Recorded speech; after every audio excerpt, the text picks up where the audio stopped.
नमस्कार दोस्तों, आज मैं एक नए लेसन के साथ, जैसा कि मैं आपको हर बार बोलता हूँ कि life is a learning process, every day we learn new things. तो आज का न्यू थिंग्स क्या है वो आपको आज हम बताते हैं।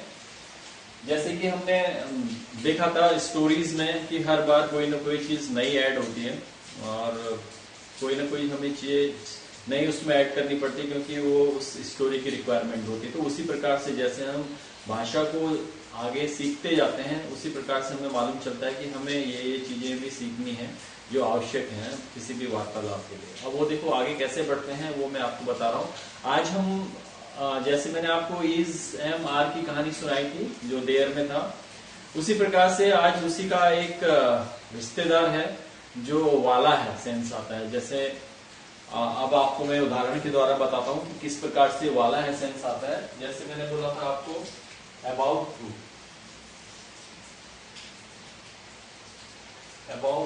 वाला वाला। अब ये कैसे बनता है? about to जो जहां पे भी about to आता है वहां पे वाला सेंस आता है। किस प्रकार से आता है मैं कुछ आपको उदाहरणों के द्वारा समझाता हूं। जैसे मैं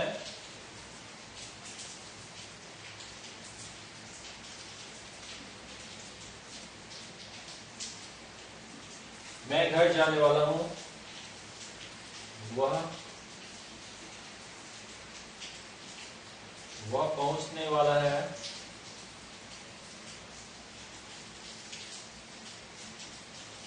वे आने वाले हैं,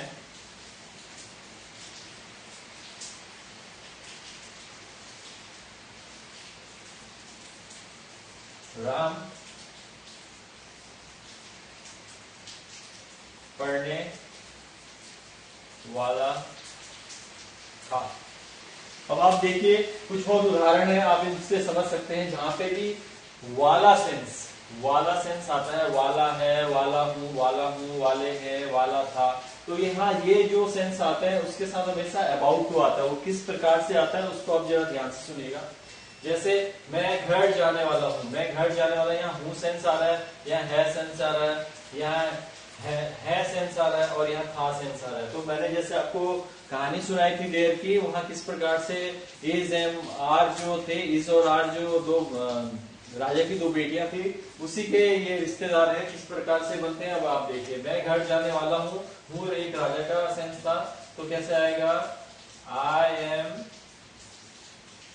about to go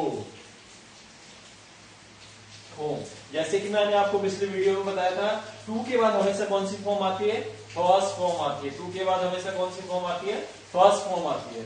दूसरा, वह पहुंचने वाला है, तो कैसे आएगा? He is about to reach। कैसे आएगा? मैंने बोला था टू के बाद हमेशा कौन सी फॉर्म आती है?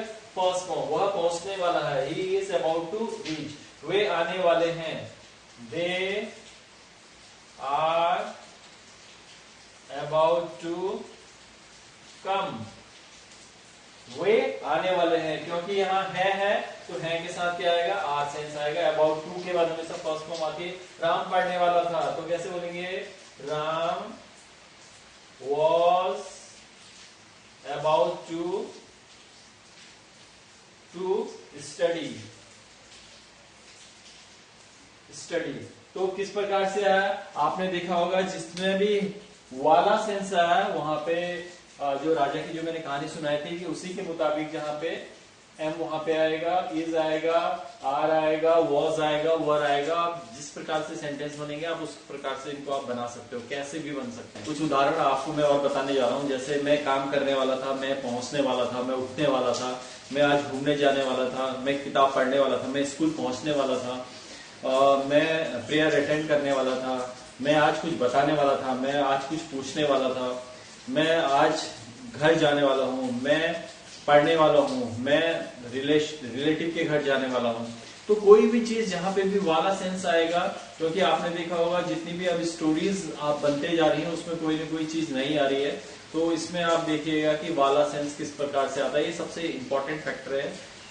इसको मैं कह सकता हूँ कि इंग्लिश के लिए बहुत इंपॉर्टेंट चीज है, क्योंकि मोस्टली जो है जो कहानी हम बनाएंगे या जो हम कॉन्वर्सेशन करते हैं उसमें वाला सेंस बहुत इंपॉर्टेंट रोल प्ले करता है। तो मैं चाहता हूँ कि आप इसको बहुत ध्यान से इसके एग्जाम्पल बनाइएगा और घर पे भी इसकी प्रैक्टिस कीजिएगा। मेरा अनुभव ये कहता है कि इंग्लिश में जो है छोटी से छोटी चीज का बहुत ध्यान रखना पड़ता है, लेकिन वो कब, जब आप थोड़ा बहुत जानने लगोगे। जैसा कि आपने देखा है कि मैं अभी आपको सिर्फ इम्पोर्टेंट चीजें बता रहा हूँ जिसके माध्यम से आप कॉन्फिडेंटली बोल सकते हैं और धीरे धीरे आप अपनी इंग्लिश को इम्प्रूव करने के लिए आप जो है एड ऑन करते जाएंगे। और जो इम्पोर्टेंट चीज है पहले उनको जानना बहुत आवश्यक है। जब आप बेसिक चीजों को आप इंग्लिश में जानने लगेंगे तो एडवांस की चीजें बहुत इजीली आ जाती हैं। और जैसे जैसे हम प्रैक्टिस करते जाएंगे, जैसे जैसे हम स्टोरी बनाते जाएंगे, जैसे जैसे हम कॉन्वर्सेशन में आते रहेंगे, तो आपको एक छोटी से छोटी चीजों के बारे में पता चलते जाएगा और आप अपनी इंग्लिश को बहुत इजीली इंप्रूव कर सकते हैं। क्यों? क्योंकि मैंने ये देखा है कि जितने ज्यादा आप प्रैक्टिस करते हैं आप उतने आपको अपने आप को इम्प्रूव करते हैं। और प्रैक्टिस से क्या होता है, आपका कॉन्फिडेंस भी काफी अच्छा रहता है और किसी के सामने बोलने में आपको कोई हेजिटेशन नहीं रहता है। और जितना आप इसमें इन्वॉल्व रहेंगे अपने आप को, जितना आप अपने आप को इन्वॉल्व करेंगे इस लैंग्वेज में, उतनी जल्दी आप उतनी इजीली आप उसको सीख सकते हैं। तभी मैं आपको कहता हूँ कि life is a learning process. क्या है लाइफ? क्या है? एक लर्निंग प्रोसेस है।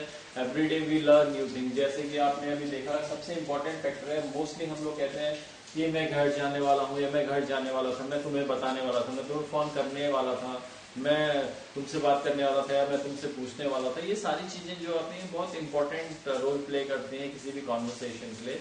तो आज का एक छोटा सा था लेकिन बहुत इंपॉर्टेंट था। और तो अगर आपको ये वीडियो अच्छा लगे तो प्लीज आप इसको शेयर कीजिए, सब्सक्राइब कीजिए और लाइक कीजिए। और कोई भी डाउट होने पे कमेंट बॉक्स पे आप कमेंट कर सकते हैं।